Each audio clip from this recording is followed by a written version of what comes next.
Well, greetings everybody, and welcome to this week's edition of the Inworld Review. What is Inworld, I ask you? Well, it's not being on the web. It's actually being immersed in a virtual world. And we are immersed in something called the hypergrid. This is a system that links a whole load of virtual worlds together so you can jump between them. No more teleporting to a local location. You can now teleport worldwide to different simulations all over the web. Not all of them, because some of them don't run Opensim, but then again, most of them do. I won't mention the exceptions, the wall gardens, as we call them. Anyway, we do look at the arts and the destinations, and moreover, the people who exist on the various grids that make up the hypergrid. And we do a little bit of promotion for Hypergrid Safari, which is a little club we have where we explore and jump around once a week to a couple of locations. Anyway, that aside, get round to this week's programme. Bit of an oddity here. We're going to be starting, we've got a guest here, we're going to be looking at some of their regions in on their grid. But then they're going to join into a greater conversation where we're going to be looking at voice in Open Simulator, and particularly we're going to be looking at this, something called Mumble. Not grumble, but we can grumble about it when we got it going, right? For now, it's just mumbling.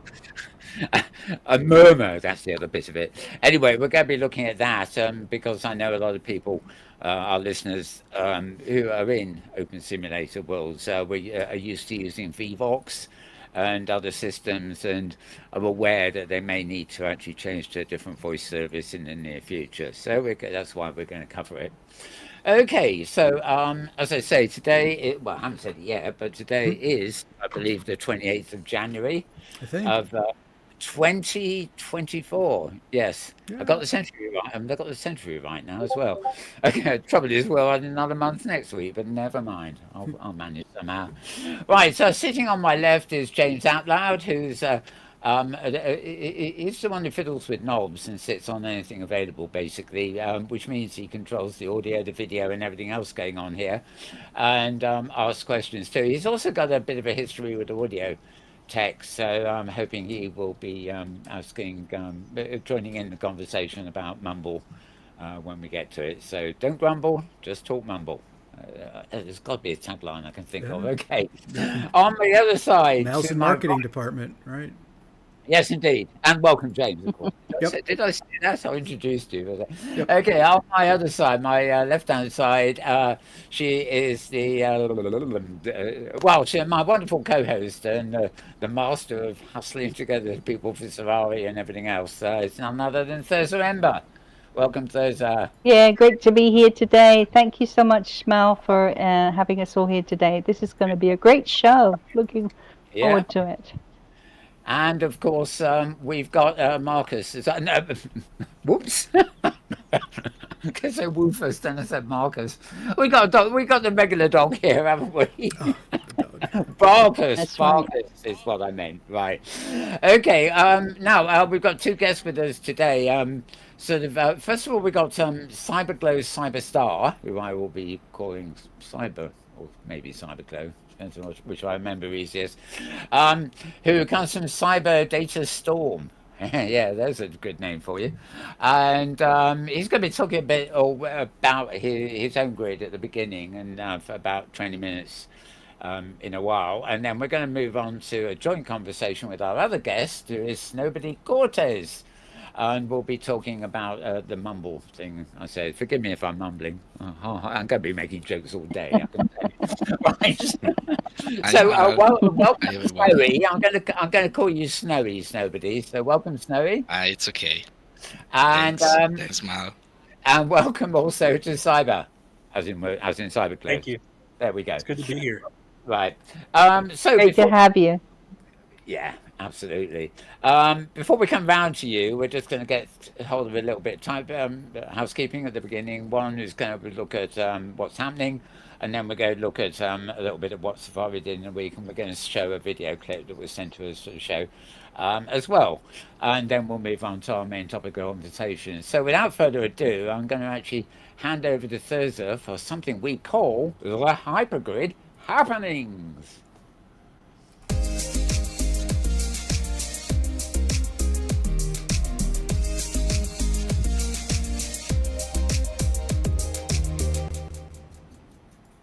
Yeah, because it's all happening on the hypergrid. The first thing I want to mention, these are all events that are not happening this week, but they're all coming up, and they're all things that you need to get involved in now in order to enjoy later. And the first of these is the carnival at Pangaea Grid. Anybody who wants to can have a float in the carnival. All you have to do is make a vehicle of any kind. Don't worry about scripting it to go. Just give the vehicle to Marlon Wayne over on Pangaea Grid, and he will add it to the set of floats that will be going around the track on his region, which is the Cologne Cathedral region, which is called Kölner Dome over on Pangaea Grid. So this is a really fun way of sharing with the community and doing a little bit of publicity about your grid. You can build pretty much anything you like as long as it looks a little bit like a float would be and will fit down a normal city street. So have a word with him. This is a real fun event, and that's coming up in February. So you need to get the vehicles to him as soon as you can so that he can have them all ready and fit to go in the carnival, which actually happens on the 8th and the 12th and the 14th of February. Those are the big days for them. Another thing I wanted to mention was give a shout out to Don Javi Grid, which is it's a very small grid. They're all Spanish over there, really lovely group, mostly from Seville, and they will be having an event in April, which is when Seville, the city of Seville celebrates. It's called Feria de Abril, and you can go over and check out the sim anytime you like. It's very pretty, and they're a lovely group of people. So go and check them out and meet them if you possibly can, because you'll really enjoy the Spanish feel of that region. Another thing that's coming up, again, is you have time, but don't delay, is that on March the 7th, over on AMV Grid, they're going to be holding an international concert where anybody who wants to can come and sing for a half an hour. And the idea is that you should sing songs that come from the country you come from. So if you're from Vietnam or Indonesia or France or Germany or even Canada, you can get up there and sing. And I'm sure we'll be hearing some really interesting different styles of music during that event. But you need to sign up and get with the Cataplexia numbers as soon as you can, so that she knows you want to be involved. Another thing, we mentioned this last week, but I want to mention it again. There's a global love competition over on Neverworld Grid. You can win a free sim for a year on a very good grid, very reliable. You just need to build an installation that talks about love. It doesn't matter what kind of love it is. It's all acceptable. It's all global. So run over to Neverworld Grid and get involved in that if you can.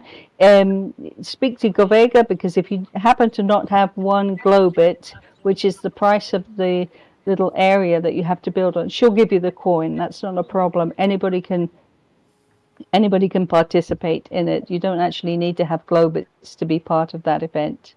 Another thing that's coming up, of course, is on January the 31st. On Wednesday, we're going on safari once again. 2 really lovely destinations, one on Barefoot Dreamers Grid and the other one over on Neverworld. So that's going to be fun. There's a fun fair, and then there's this kind of sunken city with a really wonderful theme. And I think Mal has a film about that he's going to show us later on. So, and another thing, this is the last of my list, and this is the Opensim World's Fair. This is a really, really sneak preview of an event that's coming up. It won't actually, the actual event won't be till probably next year, but people will start building very soon from now. It's going to be an absolutely massive event. Organized by Kim Starr and Koshari, and the 2 of them have really done a lot of work. Oh, I should mention Cooper Swizzle too. And so there'll be many more meetings coming up, organizing exactly how it's all going to work. If that intrigues you, do drop me an IM somewhere, and I'll point you to the right people so that you can get involved in being part of Opensim's World Fair. So that really sums it up for today. Just to say, if you do have an event, a project, a party, some kind of opening, maybe you teach a class and you would like us to publicize it on our show, we'd be very, very happy to include it here on Cybergrid Happenings.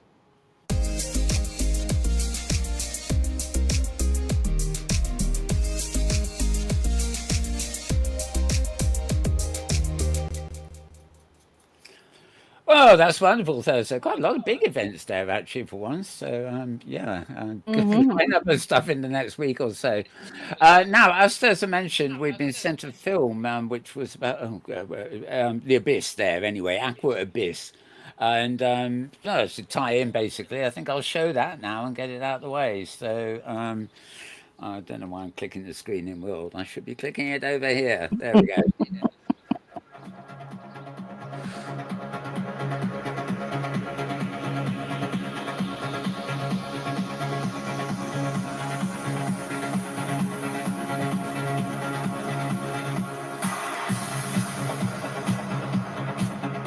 So just to say, this is the event. This is the place we're going on Wednesday. It's on Neverworld Grid. It's called Aqua Abyss. As you can see, it's pretty watery. Has that guy got a fork or a trident? I can't quite tell. Looks like he's about to eat something. Anyway, this film was made by Rafaelos Kisses, who's a great filmer and photographer. We all know him from many trips on safari. And so this is just showing off a little bit of the beautiful region that we're going to be exploring on Wednesday in the second hour of the safari. Oh, it looks nice and exotic, quite a lot of it. It does, doesn't it? Yeah. As you can see, it's going to be one of those safaris where there's a lot of running. I can feel it already. I'm definitely wearing some comfortable shoes. Yeah. We'll get our swimming costumes ready and maybe some strap-on fins or something. From underwater too. It's like a dolphin. Flushes or something.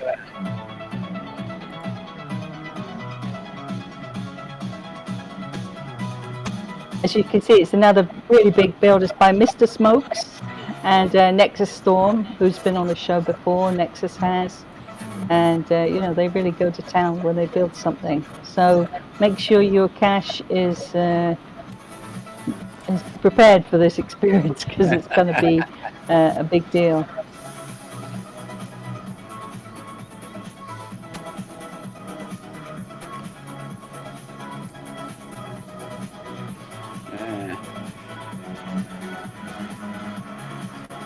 Either they're doing a very good circular motion, or this is bigger than one sim.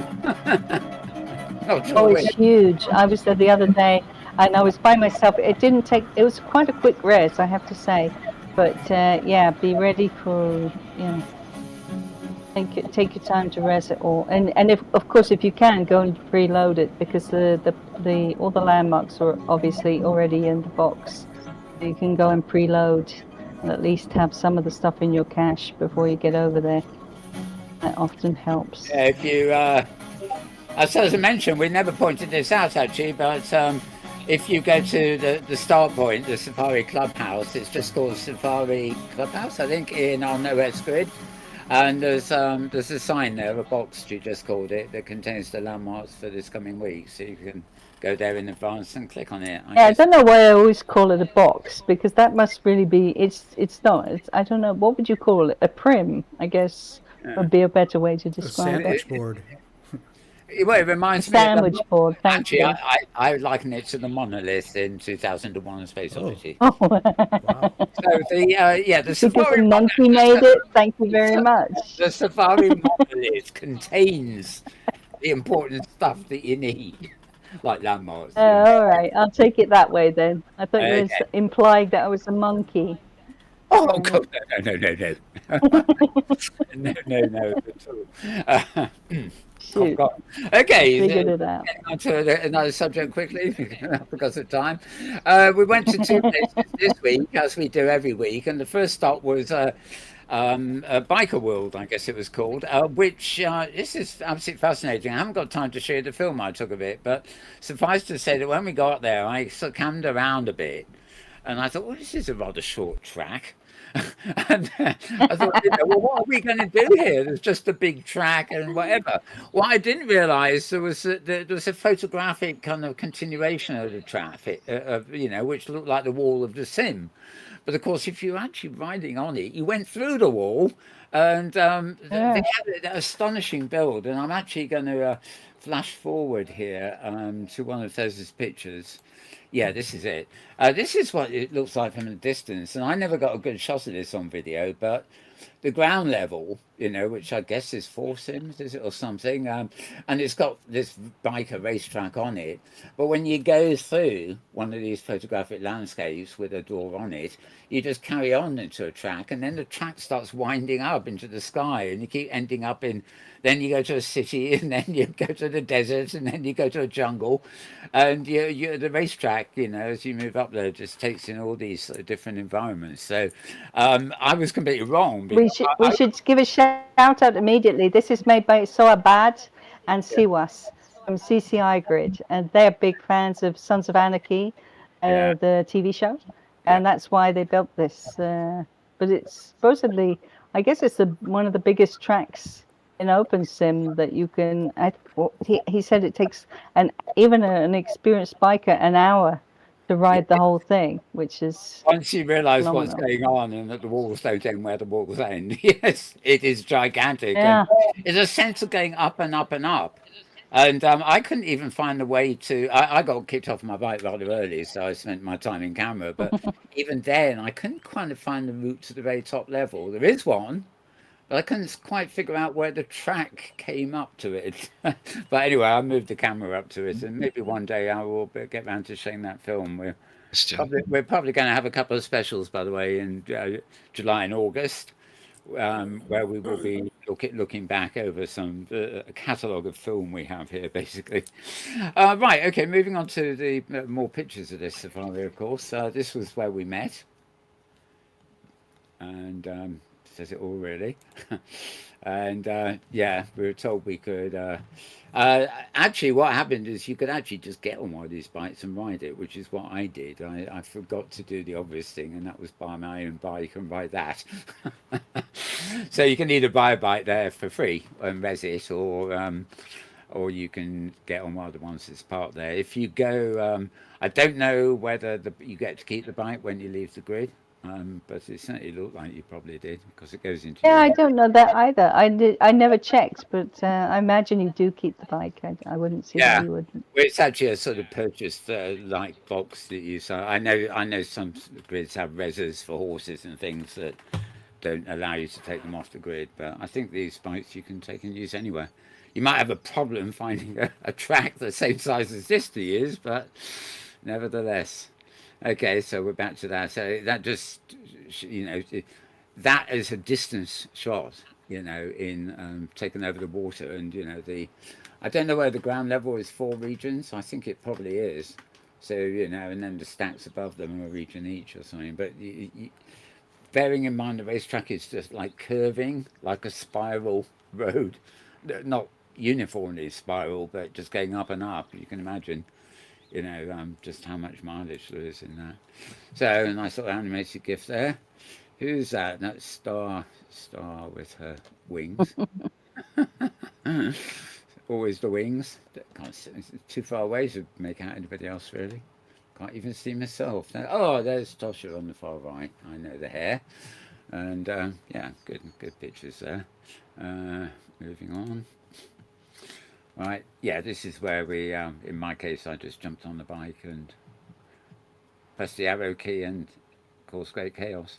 I really can't drive anywhere, let alone even in a boat. I don't think I saw James very much riding around.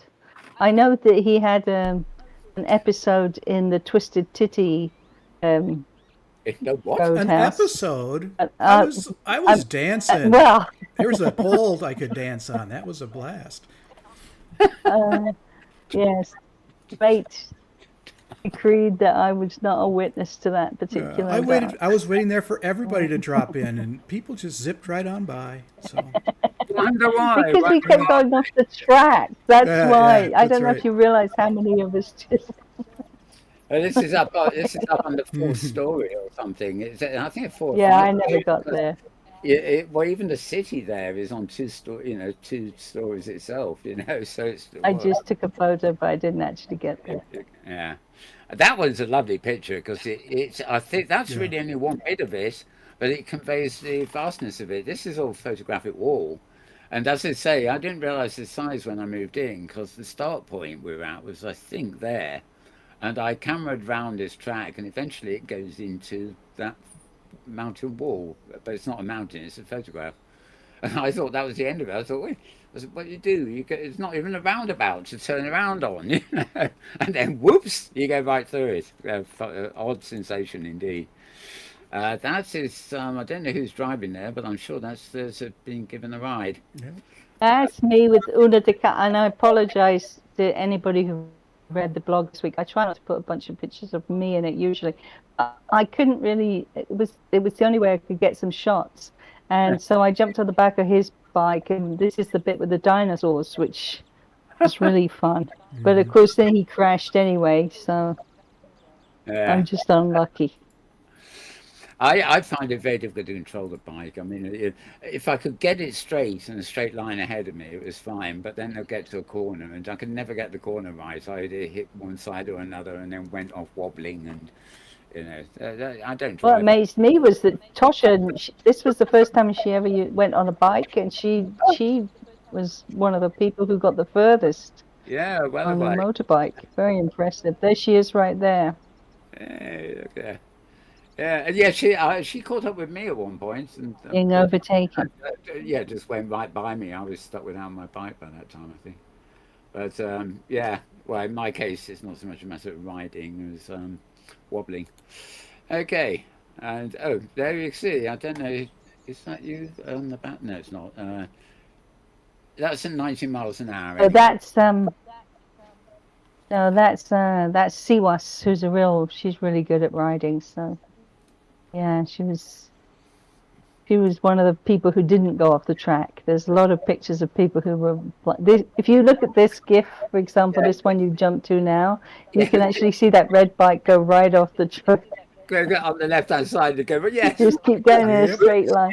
Yep. Yeah, you have to know is that they thought there was only going to be 6 bikes riding around the track. Oh, wow. Because they thought that I was stupid enough to say, I think there's about 12 people coming, right? Well, of course, it wasn't 12; it was more like 20. Yeah. So so they said that's fine because then 12 people, that's 2 people on each bike, that's 6 bikes. That shouldn't be a problem. But instead, there was more like One person 15 bikes because everybody had their own. Well, At least we didn't crash the sim. What can I say? Right. Oh, I just crashed my bike to make up for it. Right. Well, that's true. Fair enough. Right. The long shots here of the the vastness of the trackway really give you the feeling for what it's like, and that lovely. I've got a drone aerial shot. It's like they use this in TV dramas. They always open with drone shots taken from right above. Amazing challenge to build something like that. Yeah. It's a tribute to their skills. So, when I was a There's kid, Tina. we had a building kit for that kind of stuff called Scalextrics. If that rings a bell. But you got the slices of road and put them together. I really want to talk about this, but I know we only have a limited time, and it's already 12:30. Yeah, well, we started a bit later, so. I feel bad. Look, don't need to see that ugly thing. More biking. Yeah. Okay. Yeah. So. Crashing in the river. The scenes with those mountains at the back, although it's a photo wall, it's a very effective photo because it's got very detailed background and foreground, so it really gives you. I mean, if you play like real ooh, look at these racing game, obviously they have much better graphics than that in a racing app, a racing game. They have fantastic photorealistic places, but the advantage is that here, if you get out of your bike or you jump off your bike, you can actually go inside the buildings. So, it swings around. Oh yeah, because there they are. That's back to Siwas. It's a proper on the bike. world build. Yeah. Okay, well, this is going to be quite a good segue to because Obviously you, Thirza, but also Snowy here. Snowbody is Italian too. So fitting that the second stop here was basically something we know as Venice. And again, I got the film of this too. Um, that's actually where the stage is. There was a landing spot, though people actually congregated. No, I thought it was a landing spot, sorry, but it ended up being about here. But yeah, there we go, everybody. There are a lot of, I don't know whether they're NPCs or Animesh, so there are a lot of characters already here, should we say. But Mostly static, yeah, to keep yeah, the lag down. yeah. On the photograph, of course, you can't tell, so it's still photograph. But yeah, it was a bit of well attended safari, like as I said, probably more like 20 people with that. It just looks bigger when you include the static people, like Building. none or something in the photo. Yeah, there we are again. There's yours truly, and there's Star with the wings. And yeah, I wandered around and What found. did you think of it, Snowy? Because you spent time in Venice. What did you think of it? Did it look real to you? Oh, Yeah, it's really good. Very, very well done. Very good. I love it. there's a I little thought the trick. gondola ride was really good, considering how many there were of us. That gondola ride, the way it was set up, was so smooth. Yeah, it was just That's one. I thought. Kimmy I thought we were. and Isha, Cullen. Yeah, I thought we were all Good going to try work. and jam on one big boat, but actually we all got sort of, two person gondolas. Also, I think it was. I think Didn't you hijack the boat of Kelso? I'm sure I saw you hijacking Kelso's gondola. I just think I just jumped on whatever boat was near me. I didn't know. I didn't know it was owned by somebody, did I? I squatted. There's a door there, which if you clicked on it, it's like it just teleports you to the very top of this tower, which you can't tell in the photograph, and you get a wonderful. You want a wonderful. Yeah, you get a view. That's the tower, so it teleports you up into there. I don't know where you can see my. Yes, my mouse works here, doesn't it? And so you get a whole view of this incredible build. And even when I was seeing it in camera, I was just going around the outside and working my way in a kind of spiral. So yeah, really pretty formidable. Oops, that's called going backwards, not forwards. There we are again. Lots of the safari folk in these pictures, of course. Very elaborate build. This is where you see how elaborate the building is. The textures and the shop fronts. I don't think most of these, if I remember, are actually fake shop fronts, but there are plenty of buildings you can go into. A lot of it's just facades, but there are some buildings that have art inside them too. And that is so typically Venice, isn't it? That bridge. Where else in the world do you see that architecture on the bridge? Well, there probably are others, but I always would think Venice if I saw that bridge. More of the folks, so to speak. The beachy. Distant shot. Another view at the tower. It doesn't look quite so tall at that angle, but it really is quite high up. It's probably the tallest in the whole region. And there, talking of gondolas. It's lovely because it gives you a flavour of actually visiting a place that is, for a lot of people, not reachable. So it's a wonderful experience because they've really put a lot of the heart and soul of the city into the way they've built it. Building what is there's a lot to be said for building something completely imaginary and fantasy. But there's something so special about when people build something they know. It doesn't matter what their hometown is or their culture is. It's so interesting because they put so much more detail somehow into it. It has a soul. And this build, you could really feel the sense of place in this build in a way that you don't always get in other places where it's kind of more of a mix of styles, a bit more superficial. This really has a deep feel of really being in Venice when you're there. Oh, look who's on the boat together here. Oh, there we go. There we go. Oops. On the gondoletta. Yeah. Oh, that's the same collection. I'm pretty sure that gondolier got beheaded as we went under that bridge because that was way low. Yes, that's funny. Danger, low bridge warning. Back. Now this is I came at the beginning and the social tendency, but by the end, everybody congregated here, and there was an Italian singer performing. Yeah, We're really lucky because Zedo Stark, who is the singer who is attached to this grid, he doesn't usually sing on Wednesdays. Here he is. Okay. He sings on Thursdays. That's his Very day nice. to come in world and sing.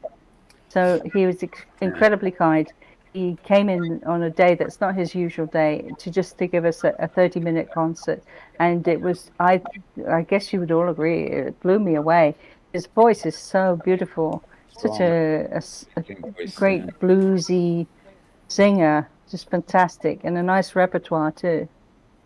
Lots of Italian There was songs. a glitch with this because when I got there, I was receiving some classical music from a radio station, which was conflicting with the radio stream coming into the land, and you have to really mess around with it. I know Oh, other people, that's a shame.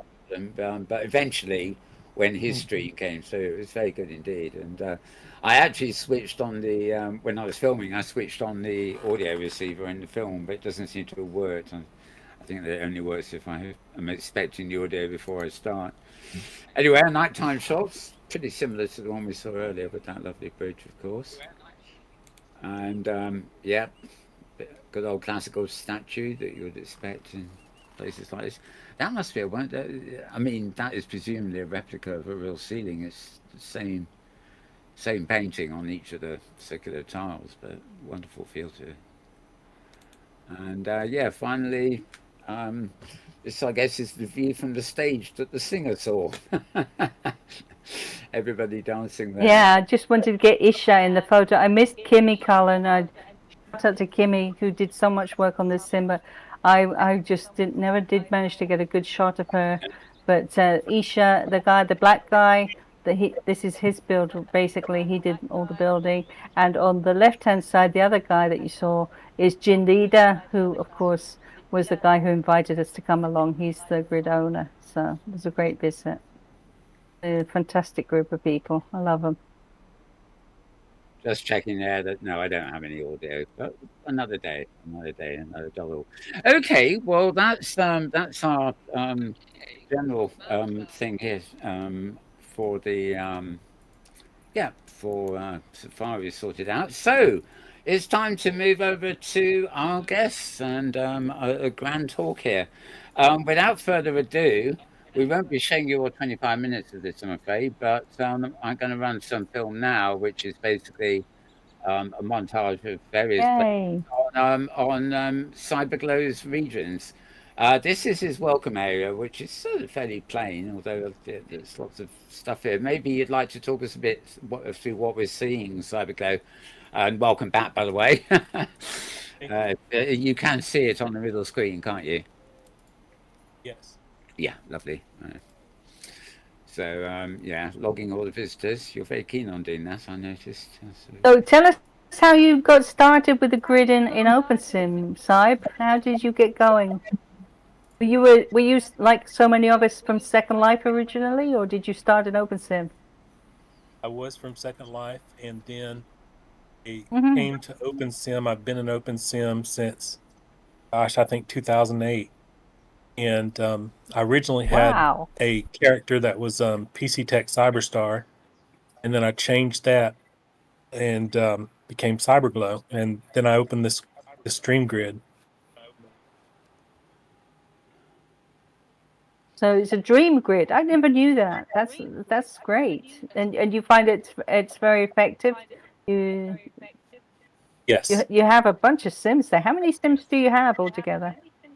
I just have 8, but with Dream Grid you could have 1,000 on any old computer because Dream Grid lets you start a region when somebody goes to it, and you can start it instantly. And what this does is it allows you to have, say, 500, 700 regions on your grid, and then when somebody goes to one, it just boots it up instantly. And so that way you can download all of these wars and have all these other regions. But I just didn't want to decorate that much. So It's funny. I had a dream grid for. I ended up with a 5 by 5 file size region. And the great thing about Third system is you can actually just download one of his grids and then customize it endlessly on your own computer. But I never knew because when you said it fires up when you arrive, it sounds a bit like Kitely, where all these worlds they call them exist, but they don't exist until somebody Yeah, but teleports. Kitely, you have to wait like 30 seconds or something before it's up, or even longer sometimes. That's true. Yeah. So I didn't know Third System did that, which is great. And of course, you're all over the back end with this, aren't you? Your principal use of your grid is is it slowed down all of a sudden? The principal use of your I grid know. is I remember we did a safari with you that we went to a place that was pretty much everything was made with prims. You showed us around. That was a really yes, cool visit. And that was that's not really building is less of your thing than scripting. Would that be fair to say? That you're that's more true. a I'm an scripter advanced guy? scripter. Right. Yeah. Yes. And In real what's your life, my favorite thing to degrees are. script? I like to script magic. Um, I when I came here, there was no magic in the grids, and so I created a store upstairs. There's like several bookshelves all the way around that have all kinds of HUDs, and the HUDs are like the vampire HUD, the wizard's HUD, the witch's HUD, the fairy's HUD, the elf HUD. What they do is you wear the HUD on the screen, and it gives you buttons that you can click, and they all give you different magical powers. For example, they all have the power to like speed you up so you can walk or run fast or fly fast on a sim, but they all have their own specific powers too, and they can give you the ability to shoot at someone with bolts of light. You knock them off your sim. You can do all kind of things, but of course you want to have the other person's consent. If you're role playing something like that, and don't use it for griefing Yeah. people. But my hope is that people will see magic as fun and something that's you know fantastical and wonderful, and not use it as something bad. Well, sure. That's nice though that you make these things available to anybody who comes over and takes a visit around your store because you do see these things occasionally, and I've always thought, well, I expect the person who has all these kind of special tricks that they'll keep them to themselves. So I love that you have made all these different HUDs available so that anybody can get them. It's a really cool thing. But you also do security, is that right? That's noting this. You've got security orbs and things like that. Yeah, that last Yes, century orb. Yeah. yes. Because a lot of the old orbs were not very good. Um, I got together with several people in the grids, and they told me what they wanted, and then I scripted it. And I scripted, for example, a security orb that can ban people based on their age, their height, to keep children off your sims, or the amount of scripts they have on them, or if they're using too much memory. For example, someone can come to your grid, and if they can wear an object that uses a ton of script memory, and if they're a malicious hacker, they can have several thousand scripts that are going all at once, and that'll crash your region in some cases. And so what it does is, as soon as it sees that, it ejects them. It doesn't eject the person that's wearing a normal amount of scripts or anything like that. It's just it's just there to protect your sim. It can also eject them based on the grid or the name of the person or their IP address, or let's see, did I say their name? Yeah, I said their name, and or their key. And What's the age thing? Is it why would you have it set up so that it bans somebody based on their age? Is it like if they're a newbie that you don't want to? How does that work? well, what happens is if you happen to draw the ire of griefers, they'll tend to log out or get kicked off, and they'll come back with a new account, with a 0-day account, and try to harass you some more. And that does happen. And it's unfortunate because that people have to be like that, in a game that's supposed to be about friendship and fun and joy. And but it does happen. And we have those people. Unfortunately, there's people here that are sadly they're into children, and there's people here that are sadly into just all sorts of bad things that I would say. I've actually seen a sim where the people worship the devil, and they have these huge temples set up with pictures of Satan, having sex with men, and it's just horrible. So that actually does exist because this is all around the world. But what we want to do is create a place that's happy and good and where people can have fun and enjoy their time. I have thousands of visitors that come to Wizardry, and they get these HUDs and never have a single problem, and it's just all great. So, when you get people Cool. that go there and they're doing bad stuff, you want to eject them as quickly as possible if they're a griefer. Right. Yeah, if they're going to make trouble, absolutely. Yeah, I love the castles you have. That's fantastic. You got a lot of different styles too on your grid. It's beautiful. Yeah, I think this is there's two castles on this. Wasn't one of the direct links you gave me, but then I found it on the map. But oh, whoops. I Yeah, think you ended up underwater here. yeah. Well, no, the bigger castle's got loads of rooms and lots of amazing stuff in there that I've never seen before. Sort of statues and gadgets and things, and telescopes looking out the windows, and yeah, lots of stuff. And if you've got a big castle like that, you want So lots of stuff. you do. So you actually you have degrees in all this stuff then, Cyb. This is your real Yes. life job as well. Yes. Cool. Well, I worked on the on the I guess you would call it the Federal Reserve Bank's automated clearinghouse in the mainframe computers that ran the banking system for the nation. And my degrees are in applied computer science and advanced mathematics. And that's where I learned to program in many different languages, both on the PC, on Linux, and on the mainframe. And so, yeah, I have a good bit of experience in it. Wow. That's fantastic. And you bring it to bear on special things for Opensim. That's really nice. Yeah, and those textures that I'm seeing in the video, they will res more clearly. And this castle has 6 secret passages in it that if you really spend time and look around, or I can show you, you can find all the secret passages, and they're just hidden like walls that you click, and it opens up, stairways that goes forever, and things like that. What we're seeing now is just like a labyrinth. Doing this in camera is like a labyrinth. I doubt if I had to click on doors all over the place while I was filming just to move the camera through. But yeah, I mean, there's so much. The way it's built, it looks like there could be 1,000 secret passages in there. It's This castle has some of the most beautiful bedrooms in it. Yeah. We haven't seen those yet. Yeah, we'll see 1 or 2 of them, I think, when the camera gets in the window. If it gets in the window. It's funny trying to here. Look at this. This one is kind of a plain bedroom. It's not like the others, the ones that are really beautifully decorated. This one is just what I call the old maid's tower. Yeah, but it's got that weaving equipment too. I've never seen that before. Yeah, could be Rapunzel's room up there. Yes. Yeah, it's very basic compared to the I others. finished filming all the rest, I got to this and I thought, I ended up with more film than I bargained for, but it was just so much fun, even in camera. And of course, with the Safari is going back to visit on Cyberglo's grid in April at the beginning of season 2, so that'll be fun. I can't wait to see what he decides to show us.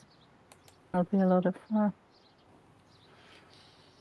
This is on the, One thing about the paths on this grid is that on this region is that they are patrolled by NPCs, guards, and soldiers, werewolves, things like that, roam up and down through the woods.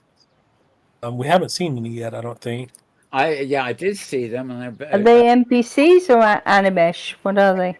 I was just They're about to say NPCs. that. Yeah, they Yeah, there's quite a lot of little there's a lovely little devilish character there. There is one bit we see very briefly. There, I think it's about here actually. There's a shot where they're walking across the bridge, and I got lost with the camera and ended up panning away to find my way back to where I wanted to be. But there we are.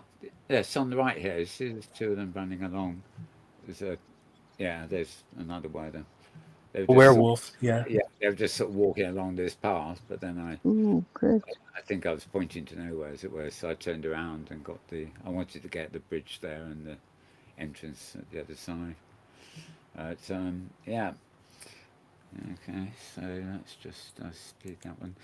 I'm afraid this film is. So you have a lot of visitors coming through there because so many people come to your store, and then of course from there they can go and explore the rest of it.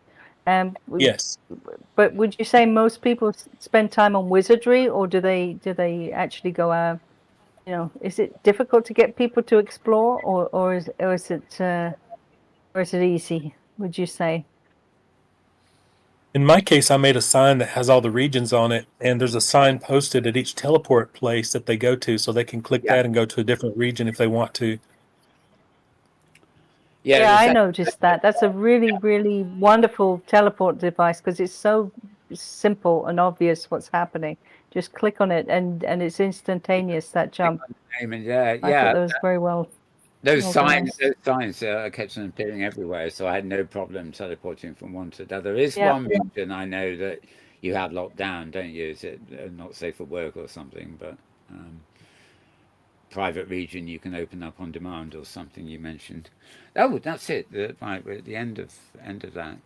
Okay, let's segue. We've seen the region now and all the work you put in, and I know that you've got a lot of. For example, when I came in, the next day you knew not only that I'd been and taken the film, but you. Effectively, I think you knew the exact path I'd taken through, the various places I've been to. And I didn't have the camera running, but I did actually click on the bit that took me up in the air to the moon. What is it called, moon base or something? But I obviously wasn't going to have time. Yes, the game room. Yes, I have a collection of 40 games, which is more than anybody else has in the grids. And all 40 games are fully functional so that people can go there and get copies of them and play them on their sim. There's the usual stuff like Uno and poker and Parcheesi and stuff like that. And then there's a few rarer games like Whack-A-Pirate and stuff like that. So it's a pretty amazing place, if you enjoy playing games. Now, moving on to our other subject, so to speak, voice in Opensim. Now, do you use Mumble on this region at the moment, or is it still VVox or anything else? My entire grid is currently on VVox. Right. But Murmur, I set up a Murmur server, and all it is a program that you can run on Linux, Windows, or Mac. Well, and it's a server. What I'm going to do is hold you there because many of our listeners don't know that. And Snowbody here has actually brought a slideshow here. I've been through it with him earlier because we need to get through it quite quickly. But he's going to try to explain to us what Murmur and Mumble are and how they work. Obviously, you can question him. I'd probably stay silent because it's too techy for me. But as we go. But on the other screen in World here, we've got we've got about a dozen slides. The first few are quite graphically heavy, so we need to leave them on screen a bit for people to absorb what's there. But can I hand over to you, Snowbody, now, and then we'll let Cyberglo join in as appropriate. Yeah. Snowy, unmute. Yes, I'm here. Lovely. Right. Sorry. Okay. Sorry. Well, I went through this with you earlier, and I know that, we spent nearly 2 hours on it, so we really need to just focus on the main things. But I think your diagrams tell a lot of people things, they will see where Murmur is, then they'll see on a later picture a big cross mean disconnected and stuff. So as you say, it runs on Ubuntu Linux, which Cyberglo just mentioned. Tell us a little bit more with in very general terms, hopefully. Yeah. Yes. That's the structure more or less that the Mumble murmur on the view of the client server architecture, and yes, that's it's on the right side. You can see the main feature that this Yeah. Mumble, as we call it, have. So first of all, is a free software that's very important, and it has a low latency and other very good feature like the encrypted communication, audio and chat. He has a chat too. And you mentioned It it. could use also positional audio. Yeah, Yeah, and you mentioned it has its own. so You mentioned it has its own protocol, so it's standalone. It doesn't need to be configured with Vivox or anything like that. It's yeah, exactly. So it's use its own protocol, so it's not the same as Vivox that we have now. Yeah, yeah, correct. um, So it yeah. can That is, run for the server on different platforms as well, as you can see there. So yeah, and of course it has this pre-processing for voice to remove background noise and stuff, which is presumably exactly, has a that's lot. another important thing. So Yeah, absolutely. Absolutely. It used this preprocessing to remove noise using the noise filtering speeds. yeah. And I have mostly used the codec Opus If to have a good performance in terms we of Yeah, we can transfer of almost the look at voice. this. We can almost look at this as a grid for sound, where your murmur is the server, which is where your all your Yes, sound traffic is happening, and then you've got Mumble, which is the client, a bit like say Firestorm would be for a exactly. virtual world, and that actually handles your inputting of voice and whatever and connects to the server via the internet. So it's like a grid, but just based on sound, although it does have a text facility, which we'll mention as we come. Moving on, you've got examples of various different configurations. You've talked me through them, so I'm going to do my best to summarize Yes. so that we can move Ye- quickly.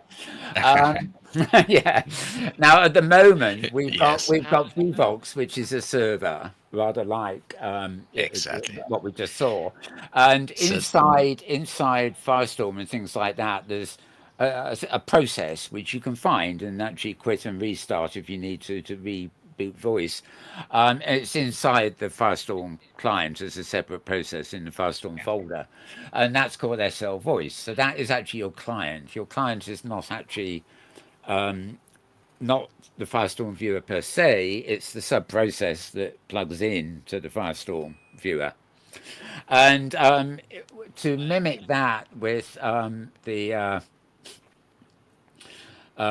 well, basically, in you mean Opensim, we have a similar setup where Open Simulator is the server, in other words, whatever the grid is running. And exactly. then we have a 3D viewer, which in most cases at the moment is I was going to say Firefox, Firestorm. Yes. So it's something most people are This slide familiar is with. basically Yeah. But there's a lot of differences, things. I'm assuming people are reading this as I'm talking because we haven't got time to go into everything. But there are different sure. ways. There are different ways in which the position of your camera, the position of your avatar, and things are communicated between the server and the user. For example, if you speak to somebody in the virtual world in OpenSim, your voice is going up from the viewer to the server and then going from the server back down to them. And then when they reply to you, their voice is going up to the server and then coming back down to your viewer. So there's this constant flow of up and down. The virtual world Plus, it itself. takes into consideration where you're standing. So if you're standing closer to the person, it'll be louder. Exactly. And if you're further away, then you'll hear it more quietly. But can I ask Cyberglo? You have Vivox, but you also have Mumble. And I'm just very curious to know why you would think of having Mumble if you already have Vivox.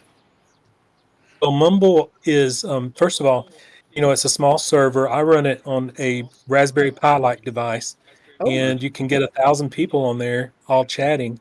And it's private. It's private communications without the Right. people at Vivox listening in. So if you want to talk to someone in private, maybe they're having problems or issues you want to talk about and don't want other people listening in, then you're guaranteed that if you do it in Mumble.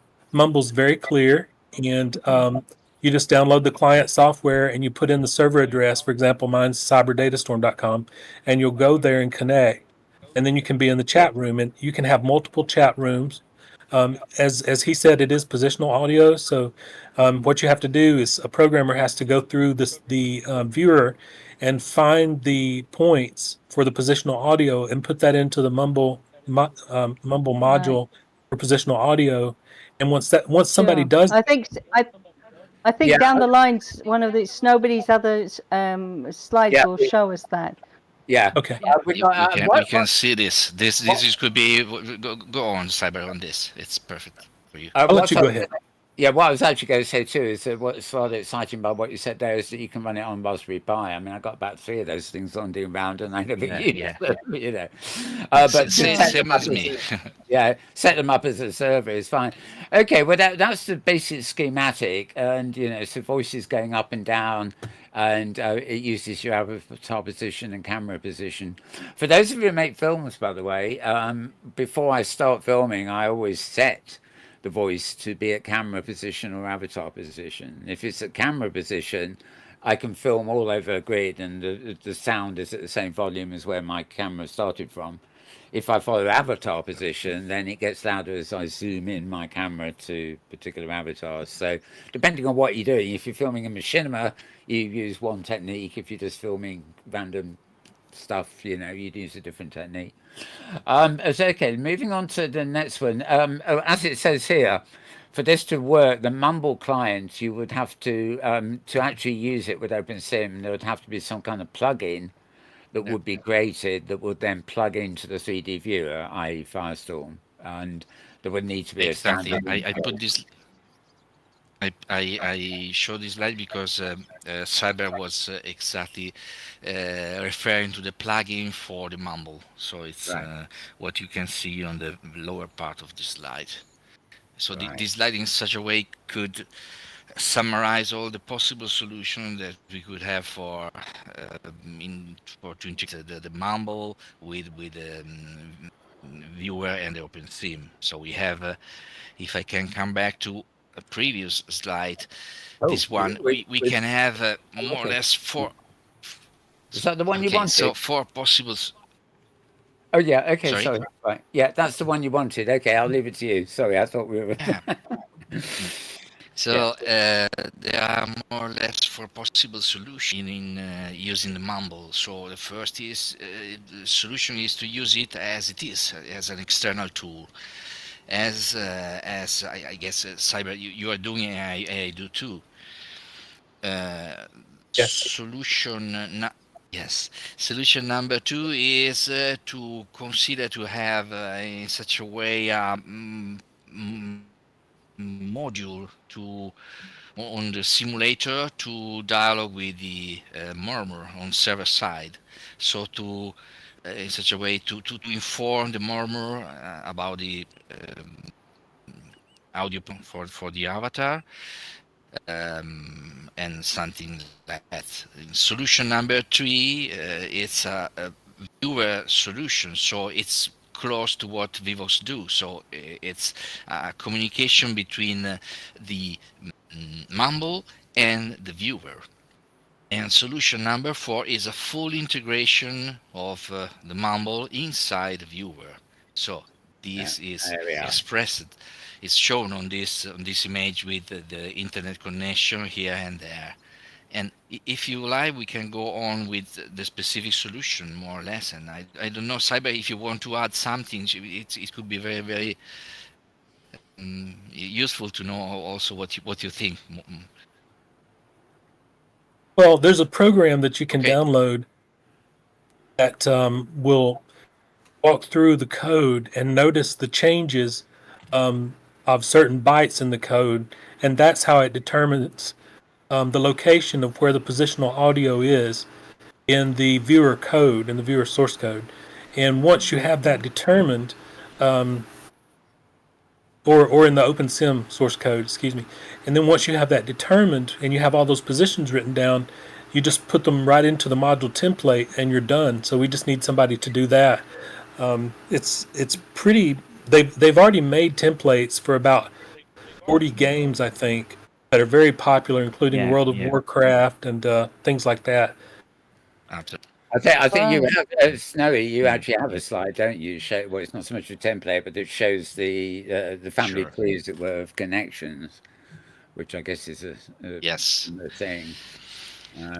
In fact, Oh, you can see here that this is the first solution for the use as it is. That was the first, without plugin and without any interaction between the simulator and the Mumble and the viewer, of course. that first one, as you Uh, mentioned, uh, the first one you mentioned there, as you know, this one is oh, sorry. yeah, this one is the viewer solution. So it's the one in which we can have a plugin for the Marmor, and maybe more than what also Saber was saying before, it's also maybe something more that could emulate what um, uh, Vivox does today, and so to inform with more information in a bi-directional way. So you can also have some information from Mumble to the 3D viewer, for example. So in this case, of course, it's need to create something more and some not only a plugin on Marble side, so some integration in terms of protocol and standard interface on the viewer. And So what's it's interesting something about more. It's this a one, what's interesting about yeah, this one is there's no real communication between the two servers. It's all routed through the three. It's going around a circle, and there's very limited communication between the Open Simulator server. So for voice and text, it goes through to Murmur and back from Murmur without really doing. It uses camera position, avatar position in the viewer, but that's about it. Yeah. yeah, yeah. The solution two, if I can come back, was a Right. solution in which there is instead another possibility, that is to connect the Murmur with the Open Simulator with the module. So in that case, those kind of information could be feed on server side instead of the client side, but that is another opportunity, another possible solution for that.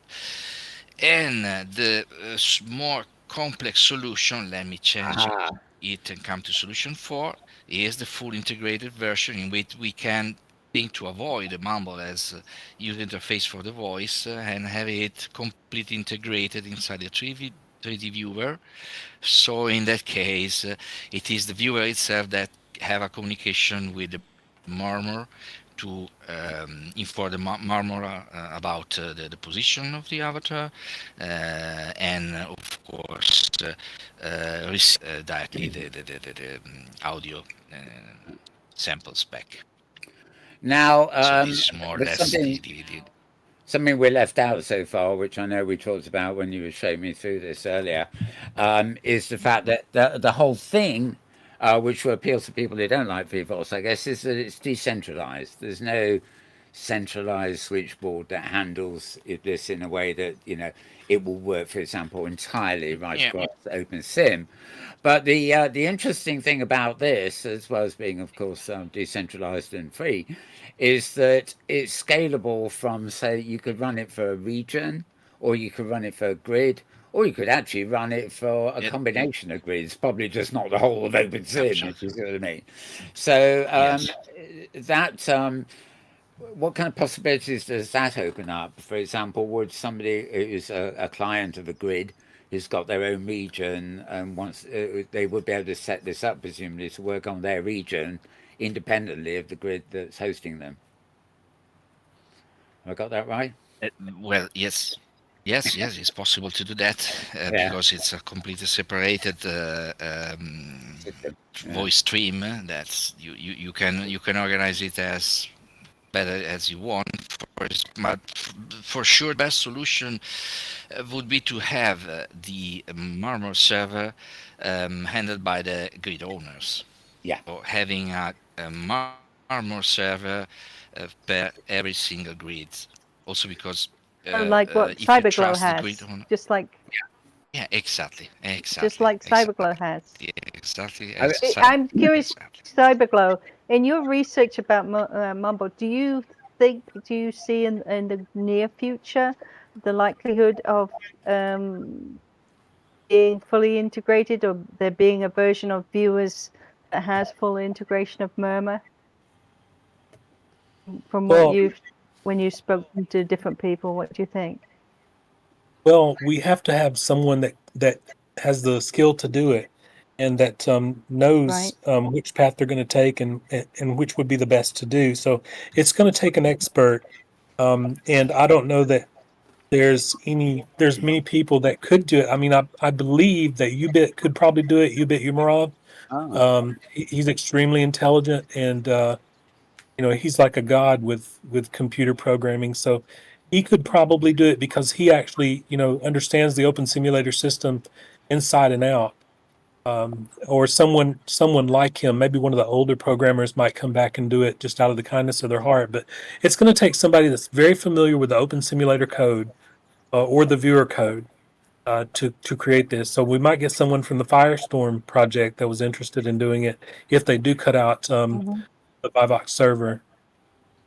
I think it's more a question of persuading somebody to do it in terms of, for example, the viewer especially, persuading them that it's worth their time and effort to do something when they probably feel that Vivox is more than sufficient.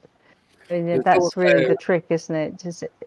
There's also the worry, isn't there, that has been going around that there may be a limited future to Vivox, not the company per se, but the fact that some people have the free version in Opensim, but if you take you mentioned earlier, if you take a grid down and then bring it back up, you lose the Vivox server and they don't take any new registrations. On the other hand, if you've got a big grid, you can go for the full package. And presumably, so long as VVox exists in Second Life, it will be open to others too. Mumble, I'm curious, Snowbody, how be complicated do you think it is? Server. Sorry, sure, but Snowbody, how complicated do you think it would be to make the plugin necessary? Do you think it's a complicated thing? I'm not saying please do it. Oh, well, doing the plugin itself, it could be not the most complicated thing. But, in my opinion, the best way for now is to use Mumble as it is and start to use it in some experimental grid and region and so on, because for sure a good tool that will be more and more adapted for our needs. In terms of a plugin by itself, as Cyber was before, there are a lot of examples on how those plugins are created. So it's possible use those to create a plugin. What I see as a problem on that is that the plugin itself is something that will check inside another application, the viewer, the position of the avatar and its cam. So what happened is that when you change turn of the viewer, it is possible that you have to change your plugin. So maybe that the plugin, it is supposed to be fixed as soon as a new version of the viewer will be available. And more than this, this plugin could be different based on the viewer that you're using. So those are the if they improve the viewer, they could break your plugin. Yes, it could happen. Yeah. James, you know quite a bit about sound and stuff from way back. Have you got any particular thoughts and questions on this topic since we're getting near the end? Well, I'm thinking of a question, but I don't know if I should ask it. But one of the things that with regards voice would be group voice. And I know that's not even a good situation with text in Open Simulator, but there are a number of activities that I participate in where it's great to have the voice not spatially based. And so even if someone leaves or the grid crashes or there's some problem, all of the participants can stay in contact through the voice. But I suspect that would be, use Discord or use Mumble separately. And then the in-world voice would just be for spatial orientation. Does that make sense? Yeah, you experience Cyber because you use your Mumble server. So is that your experience? Do you think people miss out something with not having that spatial, that 3D immersive effect?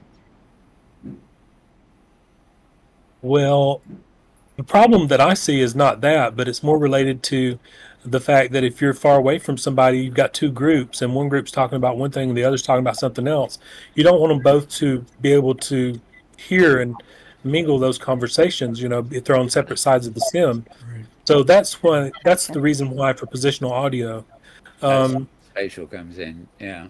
right. And we have to remember that Opensim has a setting where you can enable um, region voice all the way across and not allow spatial. That's already built into Opensim, so Right. I you can remember do with that. I remember Okay. with High Fidelity's for Rosedale's audio component for High Fidelity, which is actually the only thing he still does on that front. Um, you effectively had the spatial environment, but you also had like people go to sort of tables, and the table was in a bubble. But you had the ability to configure the size of the bubbles. The main thing was you didn't want any bubble to overlap with another bubble.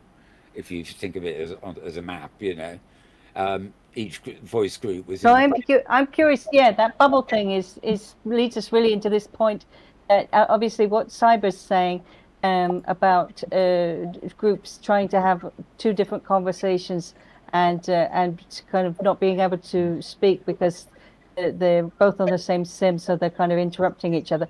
I think that feeds into what Snowbody has here when he's talking about groups and a sort of hierarchy Oh, that sorry. you can form in Mumble, which I think Cyber referred to before. But is that right, Snowbody, that you can form Yes, groups it's and right. I separate think out that conversations? I think yeah, I think that all is based on the way you think. I go back. Sorry for this on this slide. All depend on the way you create your tree of audio channels. So maybe that one possible solution it could be to create a different channel with a well-defined structure. This is just an example. We can have a top level different audio channel for grid groups, private, sorry, and territories. So now Yeah. I go back. I go down to the other. So for example, consider the grid. You can see the grid subtree expanded there. Maybe that it could be populated by several other support audio channels specific for every language, plus a staff only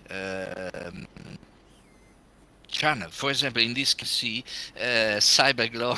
Sorry, I used you We got a in I'm namesake James here. happy. We I'm all, proud. in Thank this you. room. we're all getting in this. Okay. And, what it is possible to do is also to create rooms, so audio channel that are accessible also only for some user and not for all the users. So in this case, for example, the staff only channel could be used to discuss staff related things for the grid, but anybody can enter it. Why, I for was, I example, was, I, for the other support, please, Mark.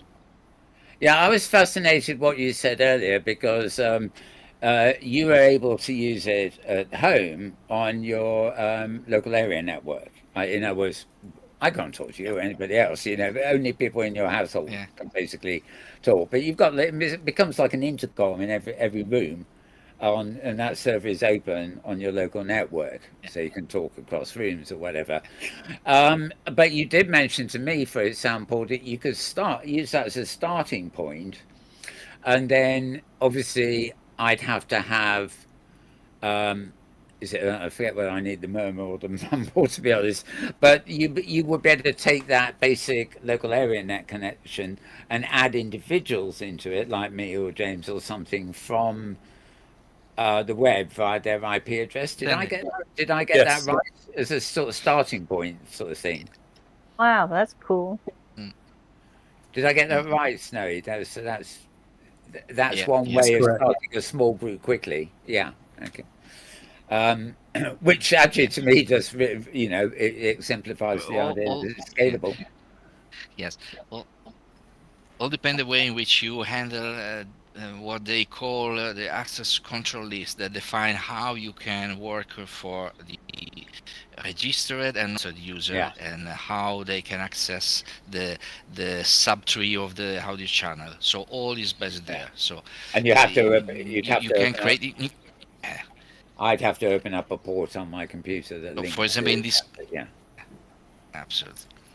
So, for example, here this was an example on how to support somebody that needs some support for German support in this case.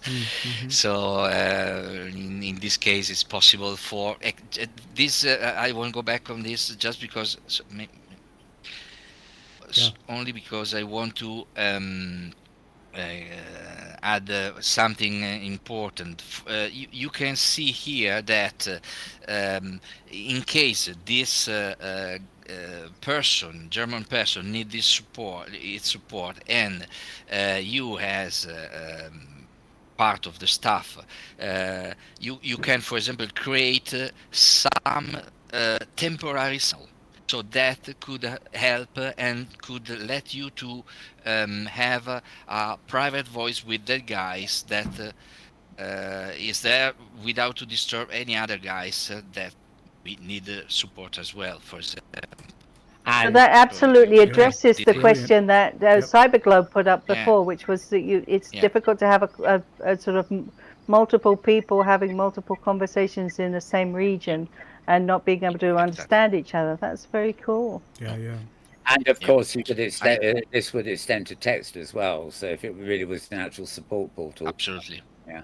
So, dear Mal, I hate to say something about this, but you've fallen into the couch, your avatar. Oh yes, yeah. I stood up by accident when I was clicking the slides. Okay.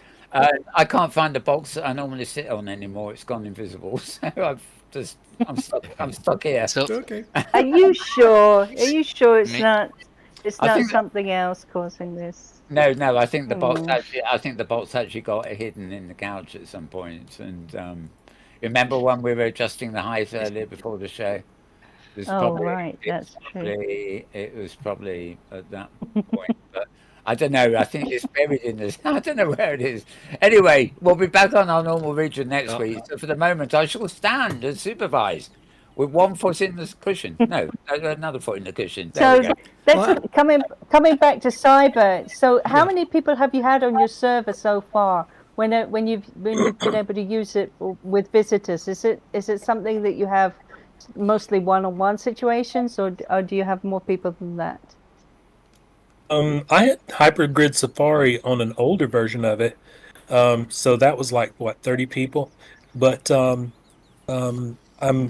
moving it to a different server that's a 12 core, and when I do that, of course, it'll be just there won't be any limits really up to a certain level.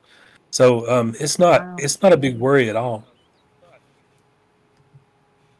And on Mumble, how many people have you had as holding a conversation? Is that mostly just one or two people, or?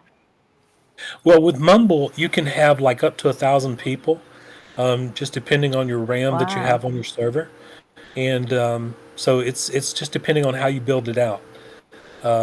But it takes very little memory to add many people to Murmur, so that's not really that's a non-issue. So you're not feeling it doesn't lag out the grid then. That's good. Right. No, we're mostly independent from the grid. That's the main beauty of it, isn't it? Absolutely, you can be independent by the grid, so you can run it also on other server. Anyway, on what Cyber is saying, and in my experience, we run it on Raspberry Pi card, so it's not a very big computer, and so it's really possible to use it and on PC that are not so strong in such a way. But of course, if you need to have a voice with a lot of person, you need a more powerful PC. But more than the powerful PC, is very important the network bandwidth have, because the server, the voice server need a very high bandwidth, because it need to forward and the voice to all the people. Yeah, Exactly. so I was wondering earlier, strictly from a personal point of view, whether we'd be able to build a sort of prototype of this that might work in April at our Hypergrid International Expo, which, by the way, the dates are up on the screen behind me if those of you want to check it. Yeah, that'd be cool to experiment something like that. Well, I've certainly got a spare Raspberry Pi or two around, but I'd have to get somebody to send me the little, format, the thing that goes in it, the sim light. And how did you get into all this cyber? Did you just discover it online? I mean, why did you decide to make something like that for your grid, since you already have Vivox? What was the thinking there? Well, just Vivox started spreading around rumors that they were going to eventually cancel everybody out, and they were being bought out at the same time. So their situation was very unstable as far as the free grids were concerned. So I thought that, hey, if they're going to do this, I need to find an alternative method and have it ready, so that people can still chat. Like right now, mine is usable. People can download the software and talk to me through there. So if Vivox does quit tomorrow, I'm ready to go.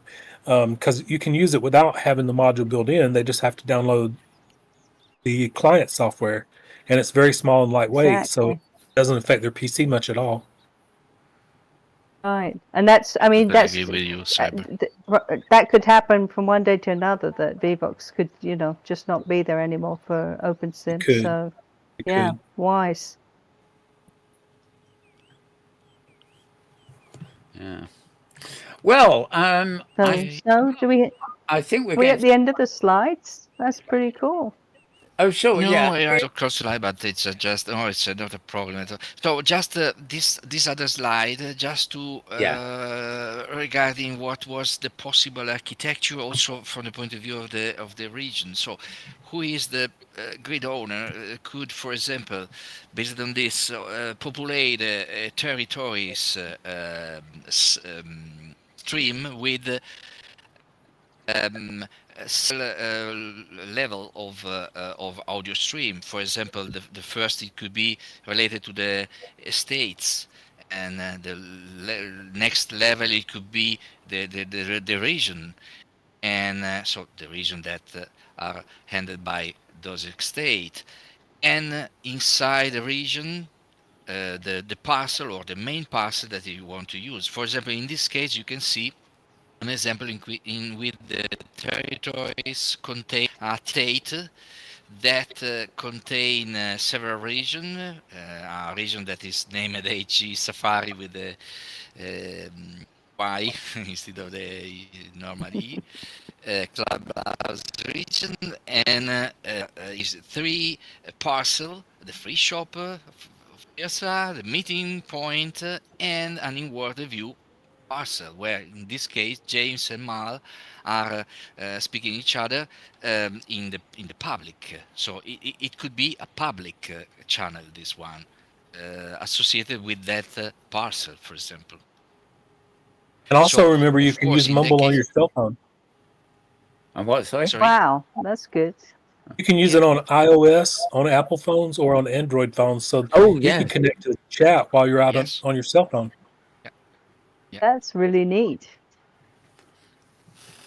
And the last slide here is just to give you a piece of example of how it's possible to handle with a lot of other possible solution for private IMs.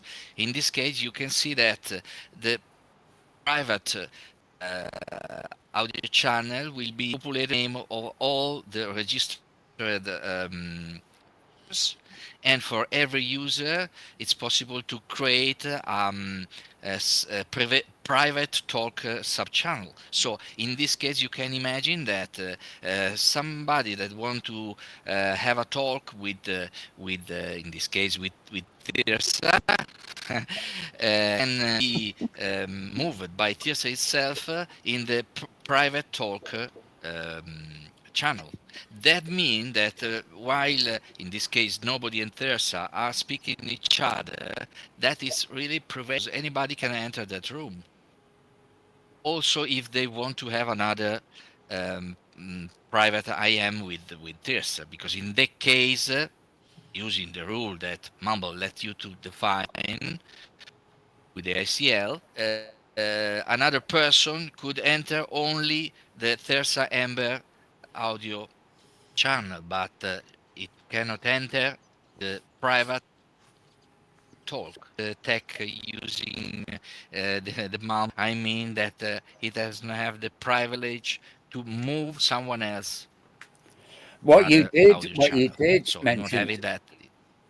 what you did mention Sure, to me earlier, of course, was that unlike something like Discord, you can actually drag and drop these people around, can't you? If you've got permission, Yes, you can exactly. you can drag me from a private talk Exactly. into a public talk and back again. Exactly. So I can walk around Wow. channels. Exactly. Yeah, that's a So it plus really is Suppose, Matt, very. that you It offers so many different options. It's amazing that it's more people in Opensim aren't aware of that, and I would not have been aware of it at all if Cyberglo had not written on Opensim World.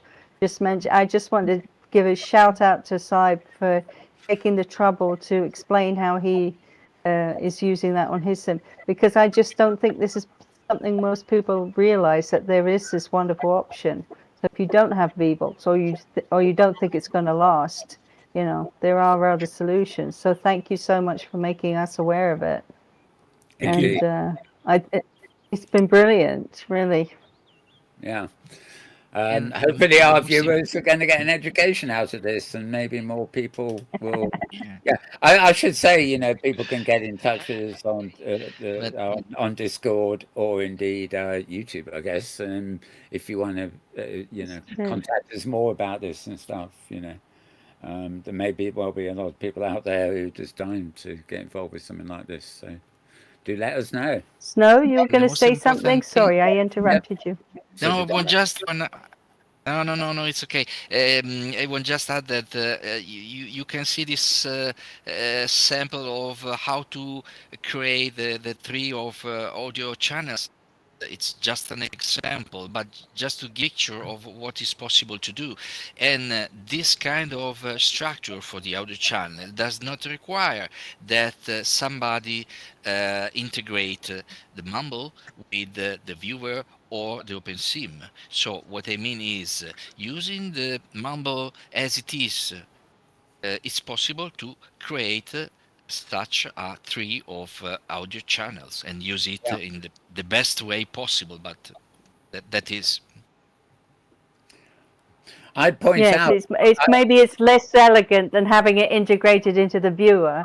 It's not so elegant, but it certainly Absolutely. is a very useful tool, and it can be expanded in so many different ways. It's incredible. Do you all think, though, that if more people are aware of Mumble, that they would use it more, that maybe we might be able to convince the powers that be to take those steps and integrate it more into open simulator code and into the viewer? Do you think that's one way that we could stimulate them, by just using Mumble more? I don't know. What do you think, Cyb? What do you think, Snow? Yes, I think How it's about you? definitely You possible. first. I think the same. I think that more we use Mumble, more probably somebody will better understand the technical details to find a way to integrate Mumble with the viewer or the OpenSim or both of them, or having it as a But very basically, good, I should wear this and T-shirt, complete this solution. shirt I've got on right now with the Mumble symbol. I should wear this all the time now, just to get people curious about Mumble. Okay. I thought that was I thought that was just a memento of a tooth you had taken out. Oh my, okay. It does look a bit like a tooth, yeah. Yeah. Well, No, it's just a Mumble logo. from a distance, Yeah, now you say it. And I should, Mola. the other thing is, I think we covered this at the beginning, but at the moment, VVolts is a sub-process in Firestorm and Second Life for that matter. If you open the folder where your Firestorm is, you will find a process called SL Voice. And it actually is totally, more or less independent of the viewer itself. If you delete it, you lose your voice. And if you start it again, it's a way of rebooting voice without rebooting the world itself. But it's quite interesting. You'll find that in Firestorm, there's actually a sidebar button actually for Discord. And I mean, of course, one of the main things that's given rise to this conversation is that many people out there don't like the idea of Discord because it is centralized, or it's sort of centralized. It's like Second Life, it's a walled garden. Somebody else runs it, and you're dependent on them. With Murmur and Mumble, it is open source and it is also decentralized. But I figure that if Firestorm can have a launch button inside it that launches Discord, then a similar system could possibly work out, to launch Mumble or Murmur. In fact, would be the client that it would launch. So there are obviously fairly simple ways of launching a sub-process from within the Firestorm environment, even though I suspect it runs as a totally separate process. So that was just my thought. That would be the simplest. Whether it's possible, I don't know. But just replace SL Voice with... The fascinating idea. Yeah, what an interesting show this has been. I'd really like to thank these guys so much for taking the trouble to do their research and their experiments. Incredibly interesting. Yeah. And very positive. Absolutely. A lot to go on here. My pleasure. Thank you for letting me be here. We do really need to wrap, of course, actually, but we're a bit over time, but there's a special reason for that today, isn't there? So, yeah, I'd like to thank both of our guests for being here. Cyberglo Cyberstar, to use his full name. Thank you, Cyberstar. Cyberglo, or whichever, really. Thank you. You can find him at cyberdatastorm.com, 8002, by the way, if you need to. And from OS Grid, actually, we have Snowbody Cortes. So thank you, Snowy. Thank you for having me here, Mal. You can reply. It was a pleasure to be here. Etc. Yeah. Okay, and of course, the regulars here in a rather fancy outfit this week as well. I've got to mention that. We have James Atlloud. So thank you, James, for fiddling with knobs, sitting on seats and contributing a few questions. Thank you, James. Sure thing, Mel. And without whom department, thank co-host Thirza Ember there, and it's been great. Thank you. And I apologize for my stupid questions, which I'm sure have been many. And what a great show. Very interesting. Yes. I keep looking. I was also going to say, and also thank Woofus, but it's not Woofus and it's not Brutus. It's what can't we just change his name to Woofus? Anyway, where will we be? Just call him Fido and be done with it. Yeah, exactly. Where will we be without our furry animals? Right. Okay. So we will be returning this time next week. I know I can't see offhand who's on next week, so we'll leave that as a surprise for you. And I wish you all a very good morning, a very good afternoon, a very good evening, and a very good tomorrow, depending on wherever and whenever you are. And it's a wrap. Bye for now.